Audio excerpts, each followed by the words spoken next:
Señor esté con ustedes. Proclamación del Santo Evangelio de nuestro Señor Jesucristo según San Marcos. Gloria a ti, Señor.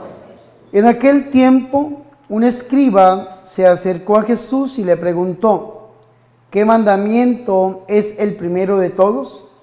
Respondió Jesús: el primero es: escucha, Israel, el Señor nuestro Dios es el único Señor. Amarás al Señor tu Dios con todo tu corazón, con toda tu alma, con toda tu mente, con todo tu ser. El segundo es este: amarás a tu prójimo como a ti mismo. No hay mandamiento mayor que estos. El escriba replicó: muy bien, maestro.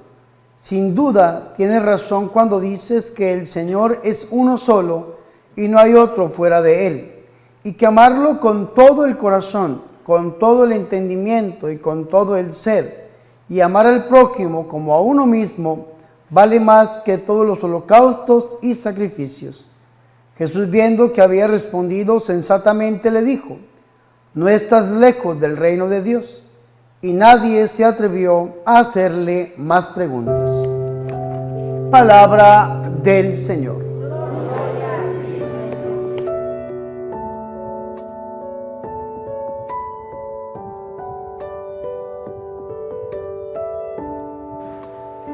Muy buenas noches para todos y todas. Dios les bendiga, la Virgen les guarde. Qué alegría es estar aquí nuevamente en la Granja La Inmaculada, celebrando con ustedes esta Santa Eucaristía, preparándonos como servidores para vivir este hermoso encuentro, 18 y 19 de marzo. Recordemos que mañana el hermano Narciso, fundador de esta gran obra, cumple años. Y el domingo este servidor, el padre Bernardo, también cumple 7 años de cura, de sacerdocio. Y hemos decidido venir a celebrar con ustedes aquí en la Granja La Inmaculada. Yo quiero agradecerle muy especialmente a todos los servidores y a las servidoras que han venido a este encuentro, a esta Eucaristía, para orar por todos los hermanos. Y le pido al Señor que Él cumpla los deseos de su corazón y que honre su fe. Muchas gracias por estar aquí, y yo sé que este fin de semana va a ser de mucha bendición. Yo estoy muy contento, no solamente porque tengo mi familia, aquí está mi mamá, mis hermanos, mi cuñado, mis sobrinos, mis sobrinas, sino que vea, tengo una gran visita de México, de Guadalajara. La comunidad de Guadalajara se ha reunido, nos ha enviado estos 2 embajadores, a Javier y a su esposa Gloria, que vienen aquí no solamente a visitarnos como delegación de la comunidad de Guadalajara, sino que el hermano Javier es músico, digo yo, salmista. Es un hombre de mucha experiencia carismática y ha venido a servir como ministerio de música aquí a Colombia. Gracias, hermano Javier. Un fuerte aplauso al Señor por la vida de este grande hombre. En el último retiro que tuvimos en México, Dios le profetizaba que iba a salir a predicar a las naciones, idea que ya se cumplió.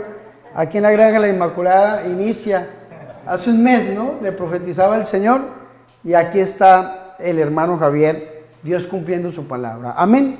Amén.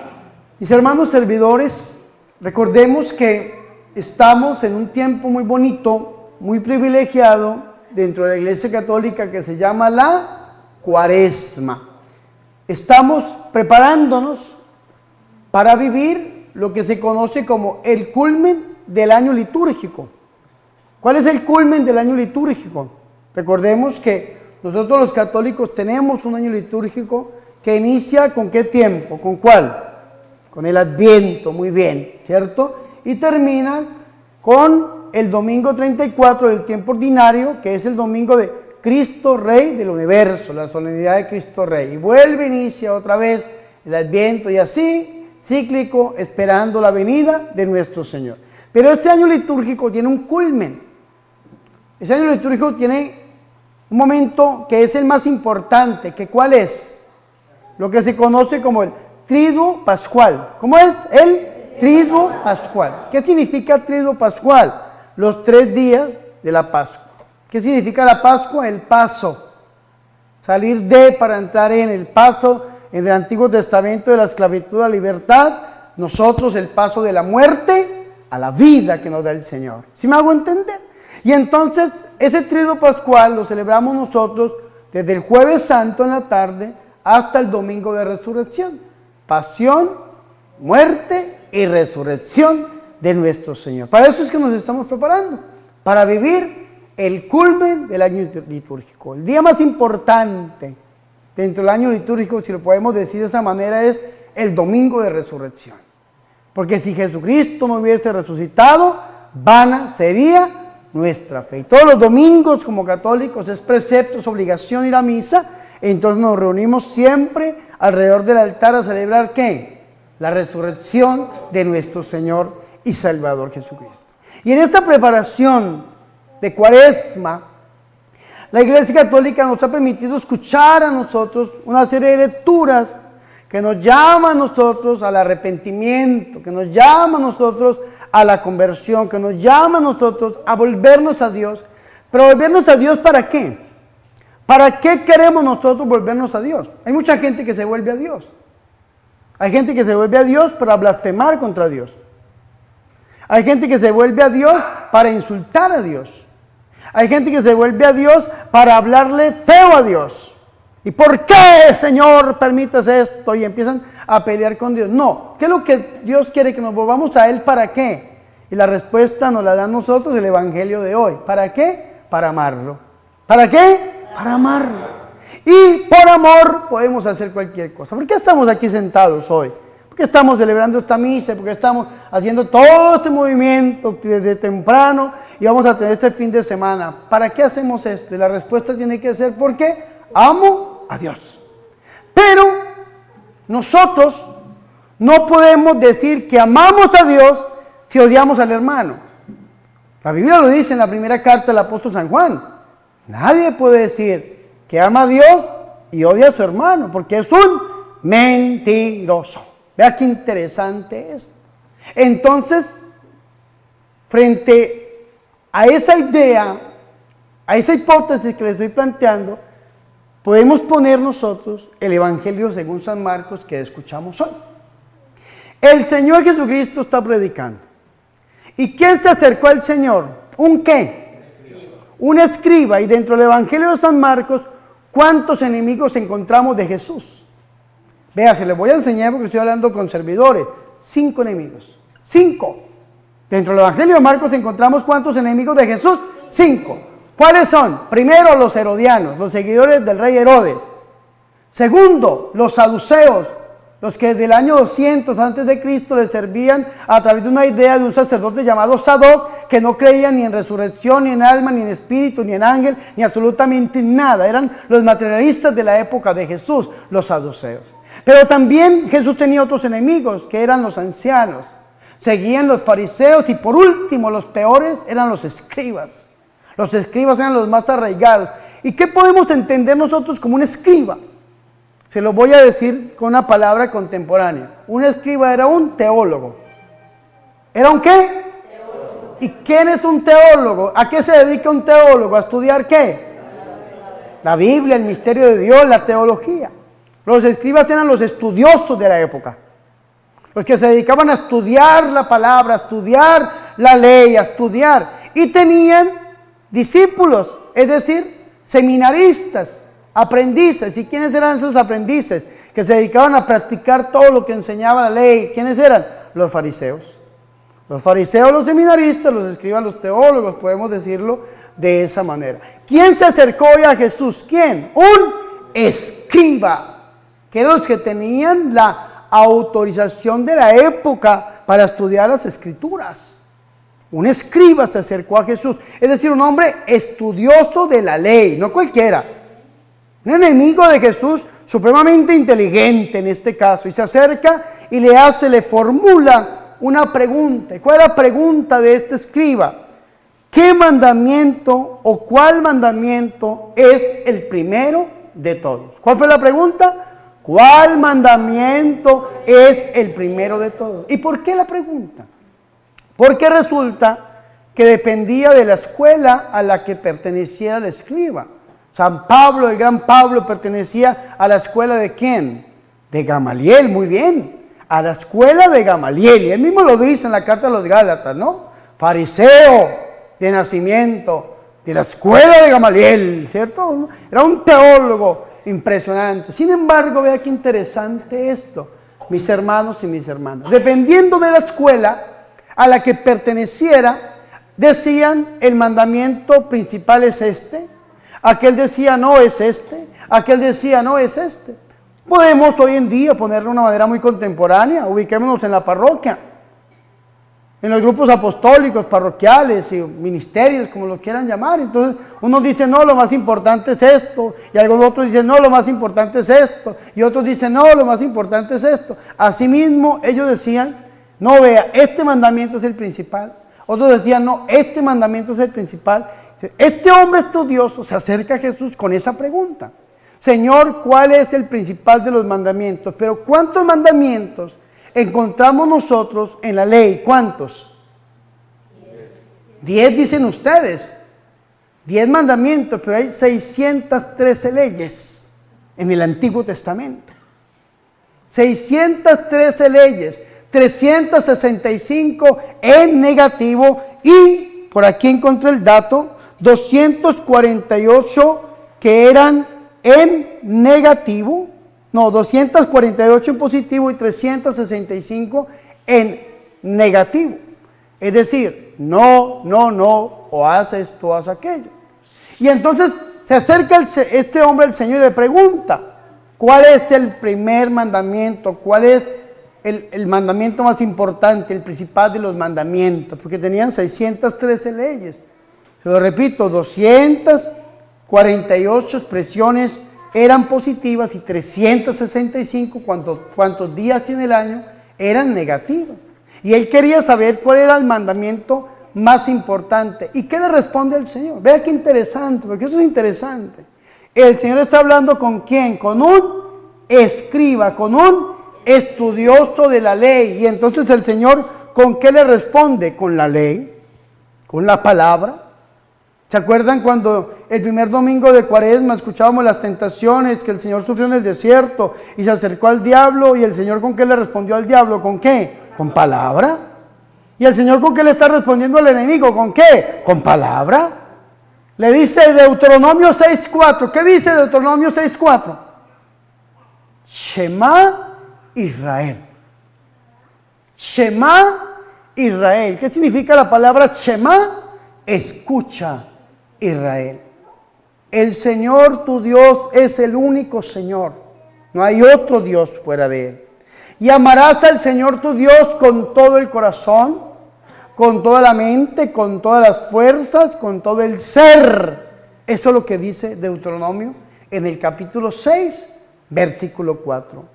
Entonces, si nosotros nos estamos preparando en esta Cuaresma para vivir el culmen del año litúrgico, el Señor lo primero que nos enseña es ¿a qué? A amar a Dios. ¿Y cómo lo tenemos que amar? Con todo nuestro ser. ¿Qué decimos en el primer mandamiento? Nosotros, a ver, catequesis de primera comunión. Amarás al Señor tu Dios sobre todas las cosas. Servidores, eso es lo que nosotros tenemos que hacer hoy. Aprender a amar a Dios sobre todas las cosas. No podemos poner nada por encima de Dios, porque el día que usted ponga algo por encima de Dios, la Biblia dice que Dios es un Dios celoso, y si usted pone algo por encima de Dios, Dios se lo va a tumbar. Esto lo hemos visto con Narciso, lo hemos hablado en algunos ambientes, algunas tertulias. ¿La tertulia qué es? Es un diálogo alrededor de la Biblia. Eso es lo que significa la palabra tertulia, los diálogos bíblicos. Cuando un hombre rico, adinerado, con dinero, money, cash, diner, business and business, se entrega al evangelio y no le da a Dios el primer lugar, lo primero que pierde es su dinero. Eso es impresionante, porque Dios tumba todo lo que usted ponga por encima de Él. Si usted pone una persona, todo lo que usted ponga por encima de Dios es malo. A Dios hay que ponerlo primero. Hay que amarlo sobre todas las cosas. Y cuando usted ama a Dios sobre todas las cosas, lo ama con ternura, Dios cumple los deseos del corazón. O si no, miren alrededor. Esto es hermoso. La Granja La Inmaculada. Aquí vinieron a conocerlo los hermanos de Guadalajara y están impresionados de lo que Dios está haciendo aquí en Paz de Ariporo, Casanare, en esta Granja La Inmaculada. Y ojalá que vengan muchos extranjeros. En este fin de semana vamos a tener 12 personas de diferentes partes del mundo. Aquí en la Granja La Inmaculada, en diferentes partes de Colombia. Dios cumple los deseos más íntimos del corazón. Cuando lo amamos, ¿con qué? Con ternura. Cuando lo amamos sobre todas las ¿qué? Las cosas. Pero, servidores, nosotros tenemos un problema. ¿Y saben cuál es el problema? Que a veces somos muy espirituales, pero poco humanos.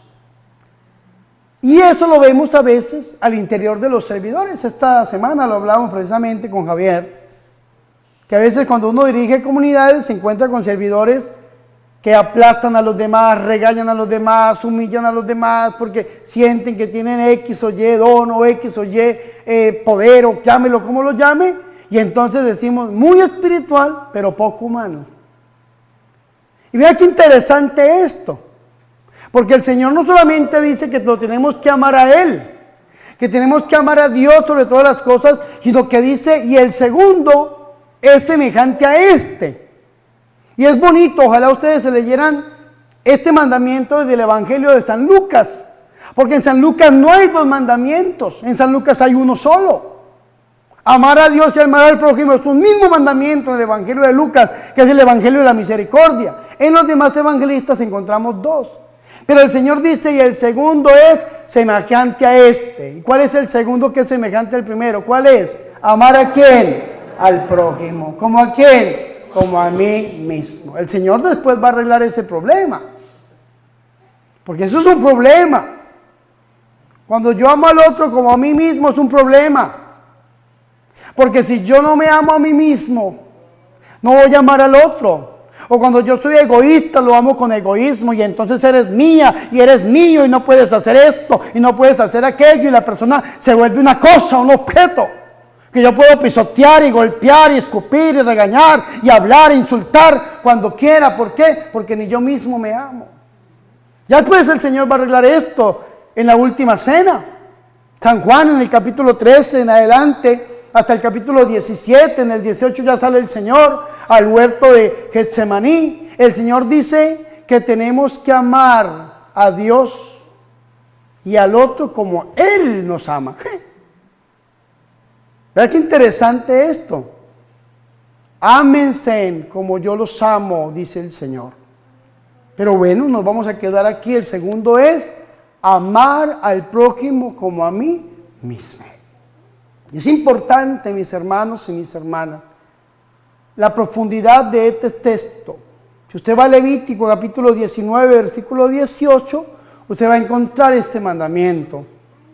En el código de santidad está este mandamiento: amar al prójimo como a mí mismo.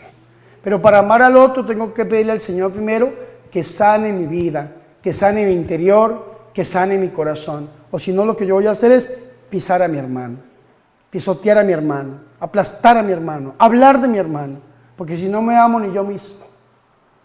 Eso es importante. Este fin de semana como servidores vamos a tener estas palabras resonando en el corazón. Recuerden que hay que amar al otro como nosotros mismos. Y les estoy haciendo así, vean. Porque a veces hacemos así, pero cuando hacemos así, un dedo señala a Dios, el otro al hermano, pero 3 dedos me están señalando a mí. Tengo que amar al otro como a mí mismo y a Dios. Y esto es lo que hemos venido haciendo en Cuaresma. ¿Cómo hago yo para amar a Dios? ¿Cómo le demuestro yo mi oración a Dios? Pues haciendo oración. Oración. ¿Cómo me demuestro el amor a mí mismo? Pues haciendo ayuno, privándome de aquellas cosas que me cuestan a través del ayuno por amor a Dios. ¿Y cómo hago yo para enseñar que amo al hermano? Pues a través de la ofrenda, la limosna, porque reparando a mi hermano, reparo a muchos. Son las 3 prácticas espirituales que hemos venido viendo en la Cuaresma y hoy las encontramos a través del prisma del amor. ¿Cómo le demuestro a Dios, se lo repito a Dios, que lo amo? ¿Cómo? ¿Cómo le demuestra usted a Dios que lo ama? ¿Cómo? Pues orando. Santa Teresita del Niño Jesús decía, el que ama a Dios gusta de orar, porque la oración es el arte de amar a Dios. Vea qué bonito esto. El que ama a Dios gusta de orar, porque la oración es el arte de amar a Dios. Y lo tengo que amar con mi corazón, con mi mente, con mi alma, con todo mi ser. Y asimismo tengo que amar a mi prójimo. Pero asimismo me tengo que amar yo mismo. Entonces es una teología del amor que nos enseña nuestro Señor y Salvador Jesucristo. Este hombre, al escuchar esas palabras, lo acepta, le dice, muy bien, maestro, has hablado bien. Tienes razón, tal vez él pensaba que ese era el mandamiento principal. Es el primero de los 613, Shema, escuchar, escucha Israel. Dijo, muy bien, has hablado bien, muy bien, maestro, sin duda tienes razón. Este enemigo de Jesús le da la razón a nuestro Señor y Salvador Jesucristo y le replica lo que dice Deuteronomio capítulo 6, versículo 4. Tienes razón cuando dices que el Señor es uno solo y no hay otro fuera de Él, y que amarlo con todo el corazón, con todo el entendimiento, con todo el ser, y amar al prójimo como uno mismo, vale más que todos los holocaustos y todos los sacrificios, dice este hombre. Vea qué bonito esto. Más que todas las ofrendas, más que todos los sacrificios, es este mandamiento que estás diciendo. Y entonces el Señor a su vez le replica como un espejo. ¿Y qué le dice el Señor? El Señor Jesús, viendo que había respondido sensatamente, le dijo, no estás lejos del reino de Dios. ¿Qué significa esto? Que este hombre lo único que le faltaba era aceptar a Jesús en su corazón. Sabía de todo, un estudioso, un escriba, un hombre sabio, prudente, un hombre humilde, pero solamente le faltaba una cosa, y era ¿qué? Aceptar a Jesús en el corazón. Por eso le dice el Señor, no estás lejos del reino de Dios. Ojalá que nosotros hoy podamos salir de este lugar diciendo, yo he aceptado a Jesús en mi corazón y lo he reconocido como mi Dios y como mi Señor y como mi Salvador. Y para yo reconocer a Jesús como mi Dios, mi Señor y mi Salvador, tengo que renunciar a todo aquello que he puesto por encima de Jesús. Aquello que he puesto por encima de Dios. Tengo que darle a Dios el primer lugar. Aceptarlo en el corazón es vivir el reino de Dios, el reinado de Dios en nuestra vida. Hoy pidamos a la Santísima Virgen María, Madre de Dios y Madre nuestra, que ella ruegue e interceda por nosotros y que nosotros, a semejanza de la Virgen, podamos amarlo, porque ¿quién amó más que ella? San Maximiliano Kolbe dice, nunca temas amar a la Virgen María de una manera extrema, porque nunca la vas a lograr amar más de la que la amó su Hijo Jesucristo. Y ella amó verdaderamente a Jesús de una manera perfecta. Pidámosle a ella hoy que nosotros podamos amar a Dios como ella nos enseña, que podamos amar al prójimo, al otro, y que podamos amarnos nosotros mismos. Gloria al Padre y al Hijo y al Espíritu Santo.